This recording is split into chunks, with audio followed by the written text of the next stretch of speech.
بیا مو هم وخت په خیر ستړي مه شئ، موږ له تاسو سره یو او مخکې مو یاده کړې وه چې خیبر امیري به راسره وي. خیبر امیري سره البته پر پرونۍ مظاهرې باندې غږېږو چې پرون هم په کابل ښار کې ډېرې لارې بندې وې او همداراز د افغانستان دښمنانو هڅه او تلاش کوو چې په دغه مظاهرې کې ګډوډۍ رامنځته کړي او همداراز زموږ ډېر هېوادوال شهیدان کړي او بیا په افغانستان کې لسګونه کورنۍ د غم پر ټغر باندې کښېنوي. خو خوشبختانه به هم نه وایو، ځکه بیا مو هم په لسګونو کسان ټپیان او زخمیان درلود، ټپیان او شهیدان درلوده په دې پیښه کې، خو بیا هم هغه شوم هدف چې درلود له د هېواد دښمنانو هغه هدف ته ونه رسېدل. له امیري صاحب سره په دې باندې غږېږو چې که چېرته موږ په ټولو ولایتونو کې په بلخ کې دغه ستونزې لرو، په کندوز کې دغه ستونزې لرو، تخار کې دغه ستونزې لرو، همداراز هلمند کې دغه ستونزې لرو، داسې ډېرو ولایتونو کې دغه ستونزې لرو چې ناامنه دي او هلته خلک د ستونزو سره لاس او ګرېوان دي. که چېرته ټولو ولایتونو کسان دغسې راشي، هره ورځ لاره بنده کړي او دلته ستونزې پیدا کړي، آیا دا به د حل لار وي که نه نورې د حل لارې هم شته دی؟ پر دې موضوع له امیري صاحب سره غږېږو. امیري صاحب ستړي مه شئ او سهار مو پخیر. ډېره زیاته مننه، خوشحاله اوسئ. تاسې ته او ستاسې د کیمرې لارې ټولو درنو لیدونکو ته خپل سلامونه و احترامات وړاندې کوم. زنده باشین شما آقای امیری. آقای امیری، قسمی که همکارم هم گفت دیروز مظاهره آمدن، اونا هست ولایت چیما تا به غزنی، ما تا به کابل به پای پیاده ها آمدن و اینجا هم رابندی و بعض مشکلات دیگر را برا انداختن. تا چی حد نتیجه خواهد داد این سر صدا کردنشان و این صدا بلند کردنشان؟ په ټوله کې په پیل کې به زه دومره وایم چې دغه مدني حرکتونه په اساسي قانون کې او داسې مدني قوانینو کې او فرعي قوانینو کې او د دې ترڅنګ په قانونیستونو کې دا حق ورکړی ده. هر افغان یا هر ډله د هرې سیمې خلک کولی شي چې هغوی باندې بې عدالتي شوي وي، نو دوی کولی شي خپل غږ په مدني شکل باندې ابراز کړي، رسنیو په وړاندې وغږېږي، دوی خپل کنفرانسونه ورکړي. د دې ترڅنګ دوی کولی شي چې لارو ته راوځي، د حکومت دروازو ته خیمې وهي، دا د دوی حق ده، سالم حق ده. خو خبره دا نه ده چې مالستان سیمې خلک یا د جاغوري خلک راغلي دي کابل ته او دوی لاریونونه کوي. دا د دوی د مشکل د حل دپاره نه دي، بلکې اوس ډېرې اساسي مسلې دي. که موږ او تاسې فکر وکړو د سولې مسلې ډېرې ګړندۍ روانې دي.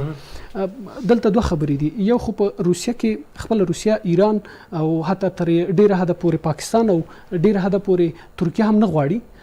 دغه مسلسل چې 4 یا 3 ملک دي، دوی اصلا نه غواړي چې په افغانستان کې دغه سوله دې راشي. امریکا اوس دې ته قانع شوې ده، امریکا دې دپاره کار کوي چې باید موږ دغه بحران نه د افغانستان وتل، په خاص توګه د دغه خپل ځان د وتلو دپاره یو لاره لیکه ولټوي. په ماسکو کې غونډه ښه پایلې ودرلودلې چې مخامخ لومړي ځل باندې طالبان د مذاکراتو میز ته کېناستل او دې ترڅنګ باندې ښه دا په هغې راخلو، په ښه پالي نیسو چې افغان استازي اگر چې ورسره څه ناڅه پرېکونې هغه شوی، خو بیا هم د مشرانو په نمایندګۍ، د ځوانانو په نمایندګۍ، د سولې علي شورا په نمایندګۍ باندې چې سولې علي شورا خپله دا دریځ نه لري. زه تېره ورځ هم هغه د سولې شورا د یو اشد هغه سره موږ ناست وو، نو هغې ویلې چې سوله شورا د حکومت تمثیل نشي کولی، دا یو خپلواکه شورا ده او دوی کولی شي په سولې برخه کې خپل کار وکړي. نو په دې اساس موږ ویلی شو چې سولې برخه کې دوی ناستې وکړلې. نو د دغه ناستو د سبوتاژ دپاره او دلته د اساسي خبره د راتلونکي ریاست جمهوریت د ټاکنو دپاره او د دغه ټکټو د جوړېدا دپاره دلته ځینې پلمې، ځینې مسایل جوړېږي. هو دا پلمې څو شیان زیږوي. یو دا ده چې په حکومت فشار ده. فشار موږ باید په هر وخت کې وزغمو، وی ګورو، درک کړو. اوس په دې وخت کې فشار کول په حکومت باندې خو به دا لازمه نه وي، ځکه حکومت په ډېر یو ښه مرحله کې یا په ډېر یو اساس مرحله کې قرار لري چې د سولې خبرې او د سولې بهیر په لار اچولی ده. که دلته د جاغوري مالستان خلک راجګېږي او دوی مدني حرکت کوي، د مدني حرکت ځان ته اصول دي. 48 ساعته مخکې به ته حکومت خبره ستا مسیر به معلوم وي چې ته د کوم ځای نه پیل کوې، کوم ځای ته رسې، تر کوم ځای ځې، ستاسې امنیت ونیسي. ګارنیزون او کوم امنیتي قطعې چې دي دوی به د ستاسې امنیت نیسي. تاسې وګورئ چې پرون په ډېر وحشانه شکل باندې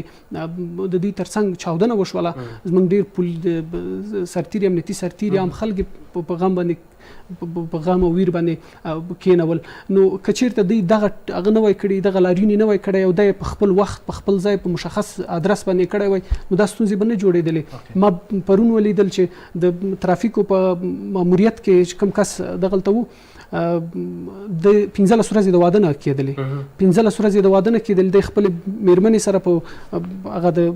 پولیس سټیشن په هغه کې غرفه کې ناست د خبرې کولې چې کله هغه ملګری راځي د شهید ده او په هغه دی نو خبر چې زما خبرې آخري خبرې به د خپل میرمنې سره. نو څومره غمیزې جوړېږي، څومره مسایل جوړېږي یوازې د خودي ګټو دپاره. تاسې وګورئ مخکې د همکاري خبرو کې ښکاره شوله قندوز سقوط وکړه، ولې دا زارې خلک نه راجګېدل؟ غزني، هلمند ټول د سقوط ولسوالۍ په لسګونه ولسوالۍ سقوط ته نږدې شولې. یعنی من کله چې افغاني فکر ونه کو او قومي فکر باندې کار وکړو، هم به موږ خرابېږو، هم به زموږ خلک به دې کې کار کوي. او د غزني غمیزه والا مخکې مو هم یاد وکړل، غزني مو هم یاد کړئ، قندوز مو هم یاد کړئ، هلمند مو هم یاد کړئ، همداسې شان نور ولایتونه دي چې ډېرې ستونزې لري. په هغه وخت کې غزني هم سقوط وکړي، د غزني کې ډېرې ستونزې رامنځته شولې. دغه مسله نه وه، دغه کسان نه ول چې دلته راشي غږ پورته کړي په کابل کې. نن څنګه چې د جاغوري مالستان کې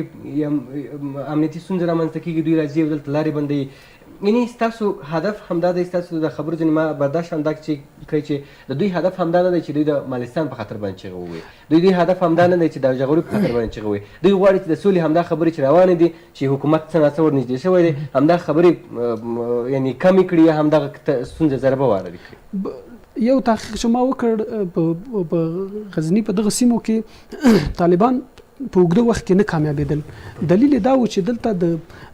فاطمیونو یا د دغو لښکر جوړېدل د دغه ځای نه جوړېدل. ایران په د دې د مسؤلیت دپاره تړونونه امضا کړي وو حتی، او د دې ترڅنګ په دغه ولسوالیو کې په کراچۍ کې په پاکستان کې د دوی ترمنځ تفاهمونه امضا شوي وو چې موږ به ستاسې په سیمو کار نه لرو، موږ به ستاسې په سیمو کې نامنونه جوړو او تاسې زموږ رفت و آمد ته تاسې هغه مه جوړوئ، مشکل مه جوړوئ. نو دا څومره یو غټه خلا ده. حکومت د طالب سره په جګړه ده، دلته دوی ورسره لاس ورکوي. اوس چې کله دوی غواړي چې په دغه سیمو د طریقه په افغانستان باندې فشار یا په دلته یو ناورین جوړ کړي یا په غټه کې دلته د پاکستان، د ایران او د روسیې ضد تبلیغات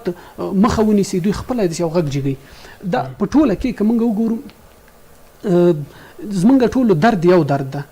که چېرته موږ ټول افغانانو درد مشترک نه کړو نو داسې مشکلات به زیږېږي. موږ د قندوز په پیښه غلي کېنو،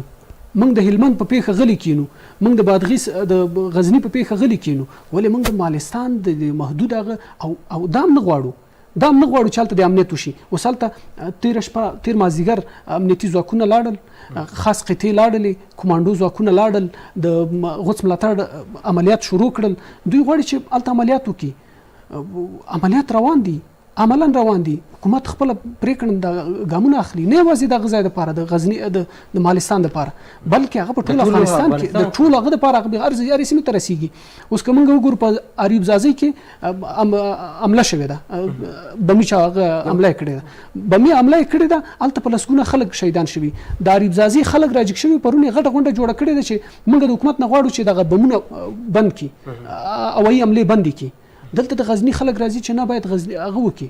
باید عملي وشي. اوس نو حکومت څه وکړي؟ زه نه پوهېږم چې دا څنګه حالت ده. خو حکومت باید پرېږدي خپلې پالیسۍ ته، حکومت باید پرېږدي دې ته چې هغوی خپل کوم برنامه لري، هغوی خپله امنیتي خپل کشفي مسایل په مخ بوځي، د هغه په رڼا کې دوی خپل عملیات باید ترسره کړي. بسیار خوب. آقای امیری، خواست دیروز از یا تظاهرات کسی که کرده بود، مردم مالستان آمده بودن کابل، خواست از اینا پروسه صلح بود یا کدام خواست دیگر هم داشت؟ کاش که دا وایي چې د سولې پروسه وایي، نه یوازې هزارې ورونه به درېدل، زموږ تاجک ورونه به هم درېدل، موږ پښتانه به هم درېدل، نور ټول قومونه به درېدل. دا سوله خو داسې نه ده چې یوازې دوی غواړي، او سولې اصلا د دوی شعار نه و. د دوی شعار دا و چې موږ ته ولسوالي زموږ امنیت کوي، ډېر وبښئ، ولسوالي زموږ ولایت کوي. دا خو غوښتنه نه ده. دا په دې وخت کې د دې غوښتنې پارېدل هېڅ معنا نه لري. ښه وایي چې موږ هوایي عملیات وکړئ، دا د دوی شعارونه و چې هوایي عملیات وکړئ. ښه دلته ډایرک د حکومت سران یا مشران د حکومت په داسې شعارو کې راځي چې فاشیست اتمر نه پوهېږم فاشیست غني فاشیست نه پوهېږم څوک ولې هلته په داخلا عملا په حکومت کې دوی رهبران ناست دي که موږ محقق وګورو خلیلي صاحب وګورو بل وګورو هغوی حکومت کې دخیل دي ولې هغوی سره دا خبره نه شریکي ولې هغوی یو هغه نه کېږي هدف نه ټارګېټ کېږي ټول امتیازات هغوی ته اخیستل کېږي ولې 15 کسان چې راځي او دوی هدف یې دا ده چې هلته عملیات وکړي د عملیات په څه نامه چې دا یو سیاسي پدیده ده د سیمې هېوادونو دا خبره خوله کې ورکړې ده ځکه هلته د سولې خبرې زموږ روانې دي دلته وایي چې موږ ته دا ولایت کوي ولې زموږ شینواري نه ولایت کېږي ولې زموږ په جوزجان کې اندخوی باید ولایت شي که نه په فاریاب کې هغه سیمې هغه ولایتونه چې ډېرې ولسوالۍ لري د هلمند شانډل نفوس په اساس که تاسې بیا د نفوس په اساس ولسوالۍ چې ولایت کېږي ځان ته اصل لري که نه کله چې ولسوالۍ کېږي ځان ته اصل لري که نه نو په دغه اصل باندې اصلا درسته ده چې غزني به برابرې خو ولې وخت دا نه ده په دې شرایطو کې چې د افغانستان حکومت ورسره لاس او ګرېوان دی په دې شرایطو کې چې په افغانستان کې موږ ډېرې ستونزې لرو دغه هیلې د دوی څنګه ارزوئ آیا امکان پذیره دي همدا دولت هم یعنی دومره توانایي لري چې په دې شرایطو کې دغه دوی خواستونه قبول کړي تاسو مخکې هم یاد وکړل چې کله مظاهره کېږي هغه یو داسې هیلې داسې خواستونه باید ولري داسې توقع باید ولري چې هغه وکولی شي د پلي کېدو امکان یې واوسي دا امکان یې شته دی دوی د خواستونو